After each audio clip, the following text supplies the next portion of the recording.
இதுக்கப்புறம் அவங்க என்ன பண்ண போகிறாங்க அப்படின்னு தெரிஞ்சுக்கிற ஆர்வம் அதிகமாக இருக்குது. இப்போ கூப்பிடலாமா அவங்கள? சார் கூப்பிடலாமா சார் உங்கள் பையனை?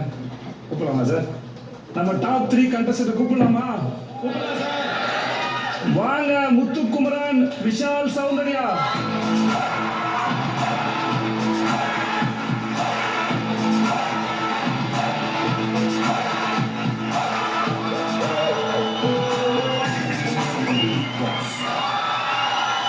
வாழ்க வாழ்க வாழ்க, நல்லா இருக்கு. வாழ்க.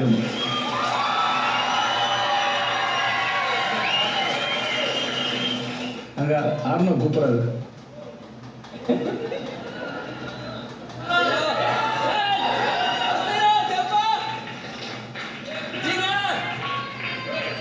உட்காருங்க உட்காருங்க, உங்க அப்பாட்ட பேசுங்க.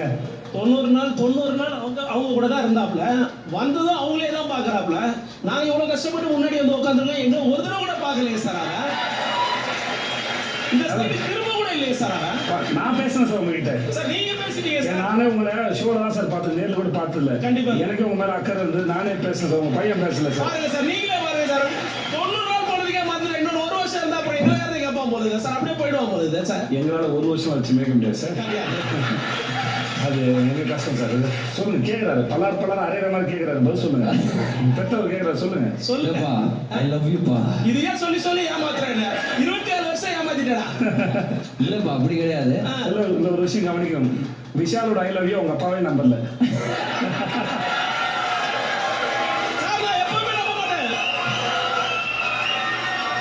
நீங்களே சொன்னது ஐ லவ் யூ. சொல்லுங்க, சாரி ஏதாவது சொல்லுங்க. இல்லப்பா, வீட்டுக்குள்ளே இருந்தாங்க இல்லையா அவங்களாம், தப்புன்னு வந்தோன்னே அவங்கள பார்த்தோன்னே ஒரு எக்ஸைட் ஆயிட்டேன். நான்லாம் டிவி முன்னாடியே இருந்தோம், அவங்களாம் வீட்டில் அவங்க கூட தான் இருந்தாங்க சார். அடுத்த வருஷம் நீங்க கண்டஸ்டன்ட் சார், ரெடியா இருக்கு சார்.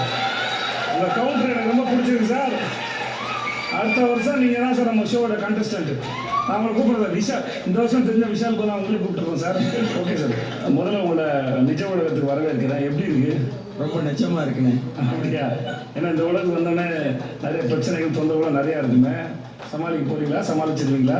உள்ளே சமாளிச்சிட்டோம் சார், வெளிலையும் சமாளிச்சுக்கலான்னு. சௌந்தர்யாவோட பஞ்ச் எங்கம்மா நம்புறீங்க? ஓகே சொல்லுங்க, எப்படி இருந்த அனுபவம் எல்லாருக்கும்?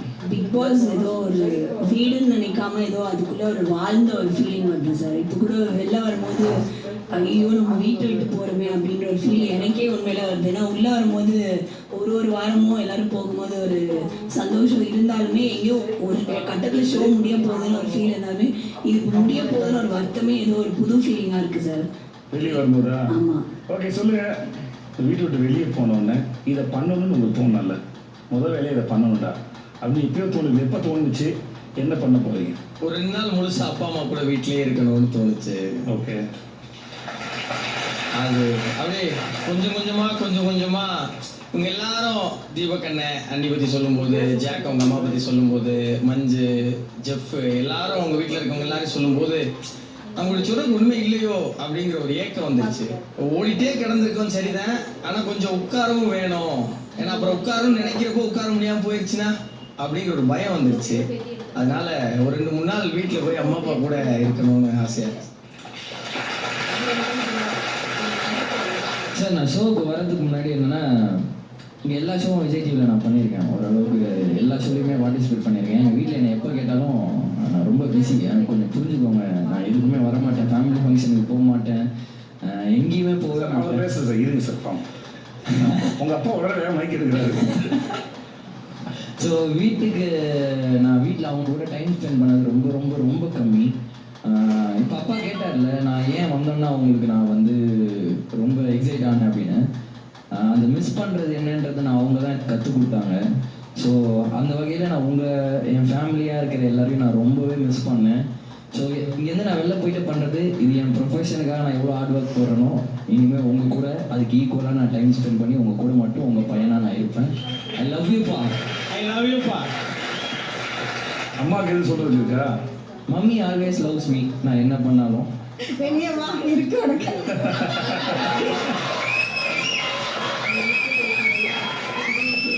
அப்பா இருக்கண்டா. அவ்வளோ லவ். வெளியே வா இருக்கு உனக்கு.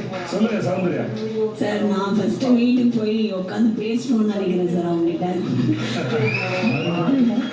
ஆமாம் சார், ஃபர்ஸ்ட் பேசி என்னென்னலாம் நான் பண்ணியிருக்கேன், நான் இதெல்லாம் மாற்றிக்கணும்னு அவங்ககிட்ட கேட்டுட்டு அதை மாற்றிக்கிட்டு என் லைஃப்பில் கடந்து போகலான்னு இருக்கேன் சார். என்ன சார் வீட்டில் சேர்த்துட்டீங்களா சார்? சேர்த்து தான் ஆகணும் சார். வேற வழி இல்லை. தலையெழுத்து அதான் சொல்ல வரீங்க. ஆமான்னு சொல்லிட்டாரு. முத்து சொன்னா நான் வந்து கொஞ்ச நேரம் உட்காரணும் அப்படின்னு நினைக்கிறேன்னு. எனக்கு வெளில போனோடனே உட்கார வேணாம் சார், ஓடணும்னு இருக்கு சார். அதனால அடுத்தது போயிட்டு உடனே வெளில போய் ஃபேமிலியோட டைம் ஸ்பெண்ட் பண்ணிட்டு தேட்டருக்கு போய் படம் பார்க்கணும் சார். அது பார்த்தா தான் சார் ஒரு நல்ல ஃபீலாக இருக்கும். அப்போதான் ஒரு வெடி வரும் நம்மளும் படம் பண்ணுறதுக்கு. இதெல்லாம் சௌந்தர்யாவோட மோட்டிவேஷன் ஸ்பீச். அடுத்த வர தலைமுறைகள்லாம் கேட்டு தெளிவாக நடந்துப்பாங்க. இந்த ட்ராஃபி யார் வின் பண்ண போகிறோம், யார் கையில் போக போகுதுங்கிறத இந்த போட்டியில் கலந்துக்க போகிற நாள்லேருந்து பேசியிருப்பீங்க இல்லையா? இன்னைக்கு இந்த இறுதி கட்டத்தில் இந்த டாப் 3ல ஒருத்தருக்கு இந்த ட்ராஃபி போகுது. அதோடு சேர்த்து என்ன 40,50,000. அப்படி அந்த பணம் வந்துச்சுன்னா என்ன பண்ணுவீங்க? யார் சொல்ல விரும்புறீங்க? நீங்க தான் தைரியமா நான் வச்சேன் பேசுங்க. இல்லை சார், நான் என் அப்பாவுக்கு தான் சார் கொடுப்பேன். அவர் ஏதாவது கொடுத்தா அதுலேருந்து நான் ஏதாவது எடுத்துப்பேன் சார். சார் நீங்க தான் சார் சொல்லணும். ஃபஸ்ட்டு வேர்ல்டு சாப்பிட பார்த்துக்குவோம். என்ன சார்? ஃபஸ்ட்டு வேர்ல்டு அப்புறம் பார்த்துக்கலாம். என்ன சார் நீங்க சார் உங்க பொண்ணு ஃபைனல் வரைக்கும் வந்திருக்காங்க சார். இந்த சமயத்தில் நீங்க மோட்டிவேட் பண்ண வேணாமா சார்? நீங்க பேசுங்க சார். நீங்க அவங்க கையெல்லாம் கொடுப்பான்னு சொல்றாங்களே, அதை நீங்க எப்படி எடுத்துக்கிறீங்கன்னு கேட்டேன். கொடுத்தா ரொம்ப சந்தோஷமாக எடுத்துக்கிறேன். ஓகே பார்ப்போம். ஓகே. வீடு பாதியோட வேலை நடந்துட்டு இருக்கு சார். போன உடனே எங்க அப்பா 27 வருஷமா கடன் இல்லாம என்ன வளர்த்துட்டார் சார். அவர் பெரிய வாழ்க்கை வாழல, ஆனால் கடன் இல்லாம வாழ்ந்துட்டோம். இப்போ இந்த வீட்டுக்கு மட்டும் கொஞ்சோண்டு வந்துடக்கூடாது, அதை முதல்ல அடைச்சிடணும். அப்புறம் எனக்கு 2 ஃப்ரெண்ட்ஸ் இருக்காங்க, அந்தோனி அஸ்வின் 2 பேர். அவங்களுக்கு பிஸ்னஸ் ஸ்டார்ட் பண்ணி கொடுக்கணும் ரொம்ப நாள் ஆசை. ரொம்ப கம்மியான படத்தில் குட்டியாக அவங்க பிஸ்னஸுக்கு சப்போர்ட் பண்ணோம். 3வது ரொம்ப முக்கியமான விஷயம், நாமத்துக்குமாரனுடைய புத்தகங்கள் வாங்கி அரசு பள்ளிக்கும் சிறுவர் சீர்திருத்த பள்ளிகளுக்கும் கொடுக்கணும் ரொம்ப ஆசை சார். நான் கண்டிப்பாக பண்ணணும்னு நினைக்கிறேன். வேடிக்கை பார்ப்பவன் அணிலாடு 3, அப்புறம் செல்வேந்திரன் சாரோட வாசிப்பது எப்படிங்கிற ஒரு புத்தகம். அது 3ஐயும் முடிஞ்ச அளவுக்கு அரசு பள்ளிகளுக்கும் சிறைகளுக்கும் சிறுவர் சீர்திருத்த பள்ளிக்கும் கொடுக்கணும்னு ஆசை. சிறப்பு சிறப்பு.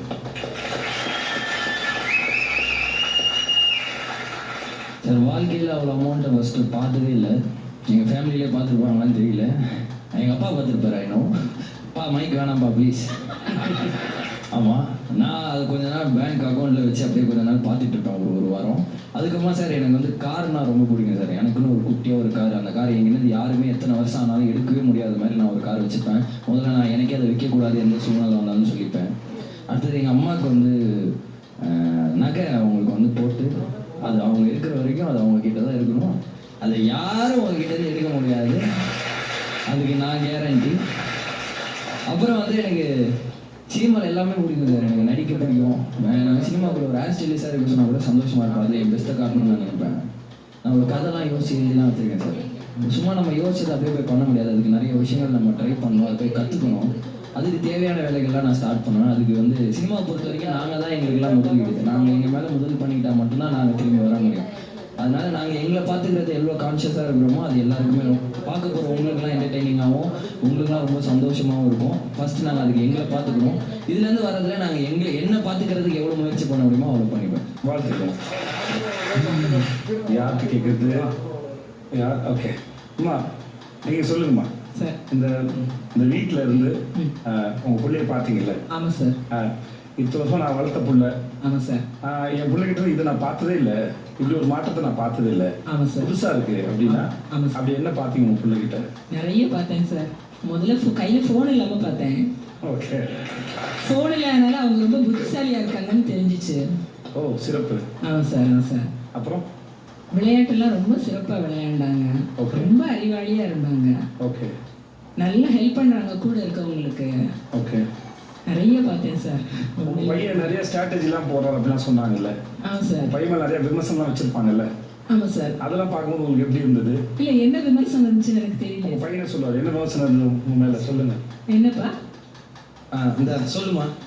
இல்லை எல்லாரோட மண்டையும் கழுவாரு உள்ள. எல்லாருக்கும் புரிய வச்சிருக்காங்க. நிறைய பேருக்கு நிறைய விஷயங்கள் புரியல. இவங்க சொன்ன உடனே எல்லாருமே புரிஞ்சுக்கிறாங்க. முதல்ல நிறைய பேர் எனக்கே வந்து அங்க உள்ள பேசுறது புரியாது, இல்லை நல்லா புரிஞ்சுக்கிறாங்க. மண்டையை கழுவுறது அப்படி எல்லாம் கிடையாது. அப்புறம் சரின்னு சொல்லிடுறாங்க. குமரா நீ சொன்னது சரிதான் அப்படின்னு அந்த பக்கம் போய் சொல்லிக்கிறாங்க. பிரெயின் வாஷ் பண்ண மாதிரி எனக்கு தெரியல. ஏற்கனவே முட்டுக்குமரன்ங்கிறாங்க. பேசிக்கிட்டீங்கன்னா நான் பார்த்தேன். நீங்க உங்க பையன் வந்த போது பேசணும் சரி, இந்த ஷோக்கு வந்த போது சரி, இப்பயே ரொம்ப அழகா சொன்னீங்க. கையில போன் இல்ல. ஆமா. அப்புறம் என்னன்னு சொன்னீங்க? ஆமா சார், அதனால அவங்க நிறைய யோசிக்கிறாங்க. நிறைய அதிகாரியே தெரிஞ்சான்னு சொன்னீங்க. நீங்க எனக்கு ஆம்பளை பிள்ளை பிறந்துச்சு, அதை அதிக வளர்த்து நீங்க உள்ள போய் சொன்னதாக இருக்கட்டும். இப்ப நீங்க பேசுறது இருக்கட்டும், நீங்க பேச ரொம்ப ஆழமா ரொம்ப அழகா இருக்குமா. நன்றி சார். நன்றி சார். வீட்லயும் இப்படிதான் முத்துக்குமரை. எப்பத்துல இருந்து முத்துக்குமரன் இந்த மாற்றம் இருந்தது? நம்ம புள்ள நல்லா சிந்திக்குது, அறிவா இருக்கு, நமக்கு ஒரு செய்தி தெரியும்ல. ஆமா சார். அது உங்களுக்கு எப்ப தெரிய ஆரம்பிச்சது? மட்டும்தான் சார் நிறைய தெரிஞ்சிச்சு. அப்படியா? ஆமா சார். அப்புறம் கொஞ்சம் மேடைகள்ல பேசும்போது நான் கவனிச்சேன். பரவாயில்ல குமரா வீட்டுல இருக்க மாதிரி இல்லையே, நல்லா பேசுறாங்களே, நிறைய படிக்கிறீங்க. நான் சொன்னேன் நிறைய படிக்கிறப்பா, அதனாலதான்ப்பா உன்னால நல்லா பேச முடியுது அப்படின்னு சொன்னேன் சார். வீட்டுல எப்படி குமரா? வீட்டில் அவங்க பாட்டுக்கு ஏதோ செஞ்சுட்டே இருப்பாங்க. நம்ம சாப்பிட கூப்பிட்டா கூட வரமாட்டாங்க, ஃபோனில் பேசிட்டு இருப்பாங்க, வேலை பார்த்துக்கிட்டே இருப்பாங்க. ஆமாம் சார். ஓகே ஓகே ஓகே, நன்றி நன்றி சார். ஏன் சார் நீங்கள் பேச மாட்டேங்கிறீங்க? வணக்கம் சார். வணக்கம் சார். இல்லை, அவங்க அம்மா பிள்ளை 2 பேரும் பேசிக்கிறாங்க. இடையில நம்ம சிவபூஜையில் கரடி நுழைஞ்ச மாதிரி நம்ம நாயெல்லாம் பேசி அவங்க பேச வந்த விஷயத்த மறந்துடுவாங்களோ அப்படிங்கிற பயத்தில் நான் பேசாமல் இருக்கேன். அப்போ நீங்கள் வீட்டில் எப்படி சார்? வீட்லேயுமே நான் அமைதியாக தான் சார் இருப்பேன். அவங்க 2 பேரும் பேசிடுவாங்க. எனக்கு நேரத்துக்கு சாப்பாடு கொடுப்பாங்க, நான் சாப்பிட்டு நான் எனக்கு பிடித்த இசை பாடல் அது மாதிரி கேட்டுக்கிட்டு இருப்பேன். அப்படியே சார். நீங்கள் அதே பாடல்கள் கேட்பீங்களா? நான் நிறையா கேட்பேன். நன்றி சார். நீங்கள் சொல்லுங்கள் சார். சௌந்தர்யா கிட்ட நீங்கள் என்ன மாற்றத்தை பார்த்தீங்க? இல்லை, சௌந்தர்யகிட்ட நிறைய மாற்றம் பார்த்துருக்கேன் சார். ஓகே. இந்த அளவுக்கு நான் எதிர்பார்க்கல. என்ன மாற்றம் சார்? மாற்றம்னு எதை சொல்கிறீங்க சார்? செலவு வந்து சேஷ்ட மாதிரி வரும். ஓகே. அது கண்டிப்பாக மாறும். ஓகே. அது எப்படி சொல்லுன்னு தெரியல, கண்டிப்பாக ஒரு மாற்றம் வரும் சார். ஓகே, அம்மாட்ட கொடுங்க. வீட்டில் அவ்வளோ ரொம்ப இருக்கிறது இல்லை சார். அவ்வளோ ஷூட்டிங் போயிடுவா, ரொம்ப நம்ம கூட ஸ்பெண்ட் பண்ண மாட்டான். வெளியே ஃப்ரெண்ட்ஸ் கூட நல்லா ஸ்பெண்ட் பண்ணுவான். இந்த ஆக்ஷன் எல்லாம் ஃப்ரெண்ட்ஸ் கூட பண்ணுவான். ஓகே. இதெல்லாம் நல்லா பண்ணுவானா, நல்லா பண்ண, நல்லா சிரிக்கிறது, அழுவுறது எல்லாமே பண்ணான். ரொம்ப சந்தோஷமாக இருந்தது. அழுவுறது, சிரிக்கிறது பார்க்கவே எனக்கு ரொம்ப சந்தோஷமாக இருந்தது. அப்படி இது பார்க்கறது, பண்ணுறது, அவள் பண்ணுறதெல்லாம் ரொம்ப கஷ்டப்பட்டு வந்திருக்கா, கஷ்டப்பட்டு பண்ணா. அது ரொம்ப சந்தோஷமாக இருந்தது. உங்கள் பொண்ணு ரொம்ப தைரியசாலின்னு சொல்கிறாங்களே, உங்களுக்கு வீட்லேயும் அப்படி தானா? எப்படி? வீட்லேயும் அப்படிதான் சார், தைரியமாக. உங்களோட நல்லா சண்டை போடுவாங்களா? எதாவது சொன்னால் சண்டை போடுவான். அப்படியா? வீட்டில் ட்ரைனிங் கொடுத்து அனுப்பிடுவீங்க இல்லையா? அதெல்லாம் இல்லை சார், ட்ரைனிங்கே கிடையாது. அப்படின்னா ட்ரைனிங் கிடையாது. ட்ரைனிங் கிடையாது. வீட்டில் ஏதாவது வேலை சொன்னாலும் அதை செய்ய மாட்டானா. ஓகே. இப்போ இங்கே செஞ்சாலும் எல்லா வேலையும் செஞ்சான் சார். என்னை உள்ள வச்சுப்பாங்க. ஓகே, நன்றிம்மா. சார் நீங்கள் சொல்லுங்கள் சார். விஷால் வந்து எங்கேயுமே மாறலை சார். அவன் வெளியில எப்படி பார்த்தனோ அப்படியே தான் சார் உள்ள இருக்கிறான். அவன் நான் மாற வேண்டியது மட்டும் நான் தான் சார். அவனை பார்த்து இப்போ நான் தான் சார் மாறி இருக்கேன். என்னால் என் புள்ளப்பட்ட கஷ்டம் ரொம்ப சார். அது இந்த சமயத்தில் அவங்ககிட்ட தான் நான் சொல்லணும். அவன் என்னால் எவ்வளோ கஷ்டப்பட்டான்னு அந்த டிவியில் பார்க்கும்போது தான் சார் எனக்கு தெரிஞ்சது. அவன் எங்கேயுமே மாறலை சார். அவன் வீட்லேயும் அப்படி தான் இருந்தான், இங்கேயும் அப்படி தான் இருக்கான், எங்கேயும் அப்படி தான் சார் இருப்பான். அவன் விளையாட்டு புள்ள தான் சார். அவன் விளையாட்டில் சொல்கிற விஷயங்கள் வேணால் எப்படி வேணால் போவோம், ஆனால் மனசால எந்த விஷயத்தையும் அவன் செய்ய மாட்டான் சார். வீட்லேயும் யாருக்கும் செஞ்சதில்லை. நான் அவனை எந்த அளவுக்கு கஷ்டப்படுத்தியிருக்கேன், காயப்படுத்தியிருக்கேன். இந்த 100 நாள் நான் அவனை பார்த்துருக்கேன் சார். எனக்கு இந்த 1 வருஷம் நான் அவன்கிட்ட பேசலை. லாஸ்ட் டிசம்பர் ஜனவரி அவன் வீட்டை விட்டு போயிட்டான். அவன் பேசலை. அவங்க அம்மாட்ட மட்டும் தான் பேசுவான். பிக் பாஸ்க்கு வரும்போதும் அவங்க அம்மாட்ட தான் சொன்னான். கடைசியாக வந்து என்கிட்ட அப்போ நான் பிக் பாஸ் போகிறேன்னா போயிட்டு வாங்க, அவ்வளோதான் நான் அவன்கிட்ட பேசுறது. ஆனால் இந்த பிக் பாஸில் அவன் என்கிட்ட என்னென்ன சொல்லணும்னு நினச்சானோ மொத்தத்தையும் சொல்லி முடிச்சுட்டான். நான் மாறிட்டேன், அதை அவனுக்கு நான் சொல்கிறேன். இது மட்டும்தான். காஃபியோ இல்லை நீங்கள் கொடுக்குற பணமோ எதுவுமே எனக்கு பெருசு கிடையாது சார். என் புள்ள என் அப்பாவை எப்படி பார்க்கணும்னு ஆசைப்பட்டாலும் அப்படி நான் கொடுப்பேன் சார் அவனுக்கு. அவ்வளோதான். சிறப்பு. அம்மா நீங்கள் சொல்ல விரும்புறீங்களா? இது என் பிள்ளை நல்லா வந்திருக்கான், அதுவே போதும் எனக்கு. இன்னும் நல்லா வருவான் அவன், அந்த நம்பிக்கை எனக்கு.